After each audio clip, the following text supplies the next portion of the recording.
Well, SABC News contributing editor, that's Vuyo Mvoko, is on that story and he joins us now on the line.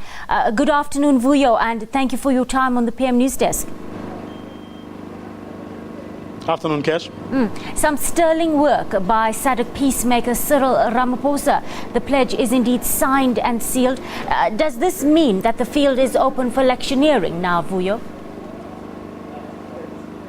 Oh, certainly. In fact, even before the signing of the pledge, political parties were already in campaign mode, crisscrossing the country, trying to convince potential voters that they are the parties to vote for. So electioneering has indeed started in earnest in Lesotho. What they were really doing today was to reinforce before, in front of their country, to all and sundry, that they are indeed committed to this process, and to ensuring that that election on 28 February will indeed be free and fair. One party leader did try to raise some concerns about issues he wasn't happy with, but you could see from the mood of the rest of the leaders, the other 19 parties were in no mood really to entertain anything that was to put a spanner in the works. So really everybody showed commitment today. In fact, as we speak, they are on their way to meet with the king to say your subjects are indeed committed to ensuring that Lesotho will have a free and fair election leading up to that February 28th poll date. Vuyo, what's the state of play now between the army and the police? This was a relationship soured. Any improvement here? Are they working together now?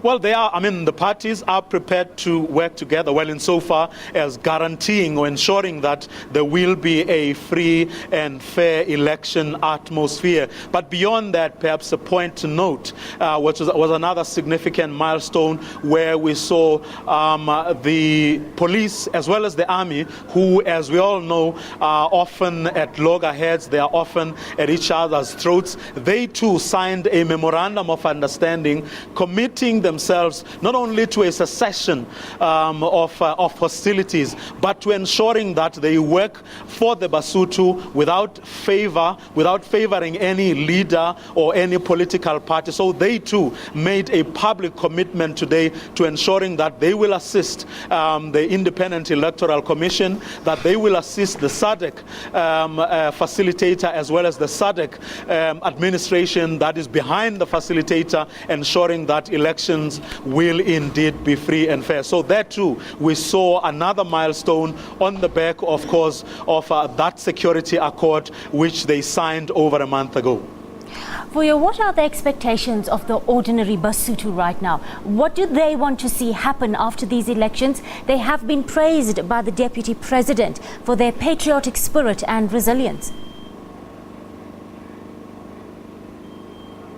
We can say that again. I didn't quite get you there, Kesh.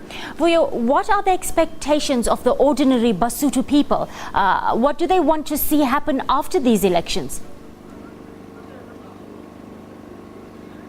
Well, look, what became very clear, and everybody agrees on this one, is that the coalition, their experience of a coalition government simply didn't work. Now, none of them want to go back there. Everyone seems convinced that they are the party to win this election.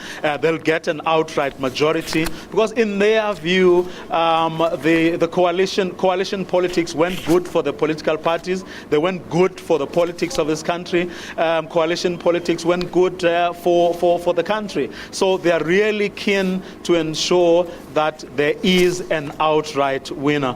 Of course, you cannot rule out was, but I did ask some of the political parties what would happen if the last result basically repeated itself. They believe that even though that situation is not ideal, but if it was to happen, they are mature enough to form the kinds of coalitions that would work, unlike the one that put this country in the crisis that it was in before the intervention of SADC. So they do seem convinced that even if they were to go back there, so to speak, even though they underline that is not ideal, they believe that they would handle the situation differently this time. They do believe that the kinds of coalitions or the kind of coalition that we may see will be a different one from the one that brought Lesotho to its knees. The SABC's Vuyo Mvoko live to us from Maseru in Lesotho. Thank you for your time on the PM News Desk.